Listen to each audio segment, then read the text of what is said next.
이 시간 같이 보실 말씀은 잠언 19장 22절에서 23절의 말씀입니다. 22절의 말씀 보시겠습니다. 사람은 그 인자함으로 남에게 사모함을 받느니라. 가난한 자는 거짓말하는 자보다 나으니라. 아멘. 타인에 대한 이해나 공감 능력이 없는 사람들이 있습니다. 사람이라면 타인의 아픔을 같이 아파하고 타인의 기쁨을 같이 기뻐하고 타인의 헐벗음에 마음을 쓰게 되어 있습니다. 그러나 하나님의 말씀을 떠나 세상이 악으로 물들면 가장 먼저 사람이 사람에게 함부로 하는 일들이 벌어지게 됩니다. 생명을 경시하는 현상이 벌어집니다. 성경에서도 하나님의 말씀을 떠나 많은 사람들이 생명을 경시하며 이기적인 삶의 행보를 보인 것을 알 수가 있습니다. 지난 금요 예배 말씀에 보셨던 호세아서의 배경을 통해서도 권력자와 부유한 자들이 가난하고 어려운 자들의 것을 부당하게 착취하여서 재물을 쌓고 또한 그것으로 향락에 빠져 살고 있었던 것을 기억을 하실 것입니다. 재물이 또한 권력이 사람의 생명보다 우위에 있지 않습니다. 예수님께서 이 땅에 오신 이유는 우리의 죄를 위해서 오셨습니다. 우리에게 생명을 주시기 위해서 오셨습니다. 하나님의 자녀라면 또 예수님의 제자라면 우리 또한 그러한 예수님과 같은 삶을 살아내야 하는 것입니다. 히브리어로 헤세드는 사랑, 인자함, 성실함 등으로 번역이 됩니다. 하나님과 우리와의 관계는 이 헤세드와 연결이 되어 있습니다. 물질에 너무 매여서 물질의 노예가 되는 삶이 아닌 말씀과 멀어진 이 세상 가운데 헤세드의 역할을 하시는 저와 여러분 모두가 되시기를 바랍니다. 23절의 말씀 보시겠습니다. 여호와를 경외하는 것은 사람으로 생명에 이르게 하는 것이라. 경외하는 자는 족하게 지내고 재앙을 만나지 아니하느니라. 아멘. 살다 보면 누구나 할 거 없이 인생에서 어려운 일들을 만나게 됩니다. 누구나 이러한 일을 겪지만 이것을 해결하는 방법은 매우 다릅니다. 예전에 인생극장이라는 프로그램이 있었습니다. 삶에서 어떠한 사건을 만났을 때 주인공이 어떠한 길을 선택하느냐에 따라 그 인생이 어떻게 달라지게 되는지를 살펴보는 내용이었습니다. 인생에는 정답이 없다고들 말합니다. 그리고 살아보지 않고는 누구도 자신의 인생을 장담할 수가 없다고 말합니다.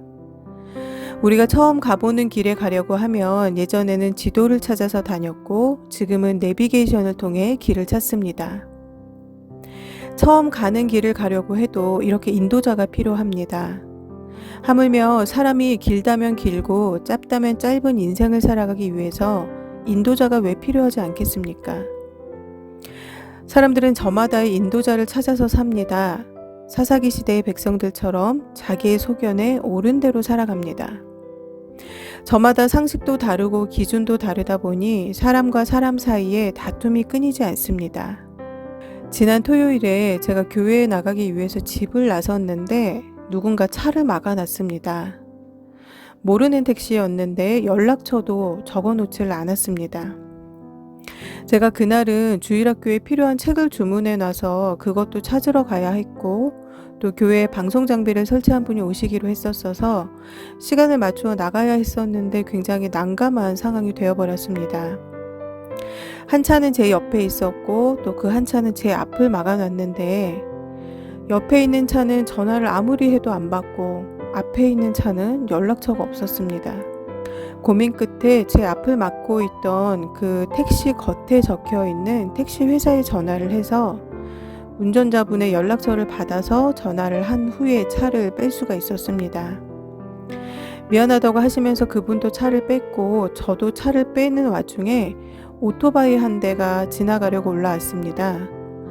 그런데 그 짧은 찰나를 못 견디고 빨리 빼라고 하면서 정말로 입에 담을 수 없는 욕을 한 차례 하시면서 지나갔습니다. 얼마 전에는 부딪힐까봐 짧은 경적 신호를 보낸 운전자의 차를 앞서서 달리던 차가 갑자기 급정거를 한 사건이 하나 기사화되었습니다. 뒷차는 당연히 앞차와 충돌 사고가 났습니다. 그런데 갑자기 급정거를 해버린 앞차 운전자가 나와서 왜 자신의 차를 받느냐고 화를 냈다라고 합니다. 운전 중에 일어나는 보복 운전 사고가 참 많습니다. 또한 층간소음 문제로도 칼부림하는 일들이 꽤 많이 일어나고 있습니다. 이 시대를 사는 사람들은 뭐가 그렇게 화가 나고 뭐가 그렇게 급한지 욕하고 화내고 때리고 심지어 생명을 해하기까지 합니다. 도대체 뭐가 기준일까요?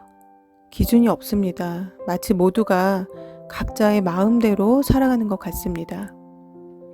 세상에 도처에서 일어나고 있는 온갖 비상식적이며 비도덕적 또 비윤리적인 일들을 누가 바로잡아 줄 수 있을까요? 23절의 말씀을 저하고 다시 한번 읽어보시겠습니다. 여호와를 경외하는 것은 사람으로 생명에 이르게 하는 것이라 경외하는 자는 족하게 지내고 재앙을 만나지 아니하느니라. 아멘. 하나님의 말씀이 없으면 사람의 인생은 무너집니다. 세상에 하나님 외에 선한 것이 무엇이 있습니까? 말씀과 함께하는 사람은 재앙을 만나도 잘못된 선택을 하지 않습니다. 당장은 손해보는 것 같아서 주저하는 마음이 들지라도 말씀 안에 순종하는 사람은 하나님의 넘치는 축복이 임하게 됩니다. 주일 예배 때 보셨던 영상의 그 주인공의 이야기가 처음에 들을 때에는 마치 어디가 좀 모자란 청년이 아닌가 하는 생각을 누구나가 할 것입니다. 그러나 그 이야기의 결론은 그 생각을 여지없이 깨워주었습니다. 사람이 계획한다고 그 모든 일이 계획대로 이루어질까요? 하나님이 아니고서는 이루어질 수가 없는 일임을 우리 모두가 깨닫는 시간이었을 것입니다. 인생의 정답은 있습니다. 그것은 여호와를 경외하는 것입니다. 아는 것에서 그치는 것이 아니라 실천하는 사람에게 분명한 하나님의 축복이 임합니다. 이미 우리에게 주시려고 손에 갖고 계시는 그 하나님의 축복을 하나님을 경외함으로써 누리시는 저와 여러분 모두가 되시기를 바랍니다. 다 함께 기도하시겠습니다.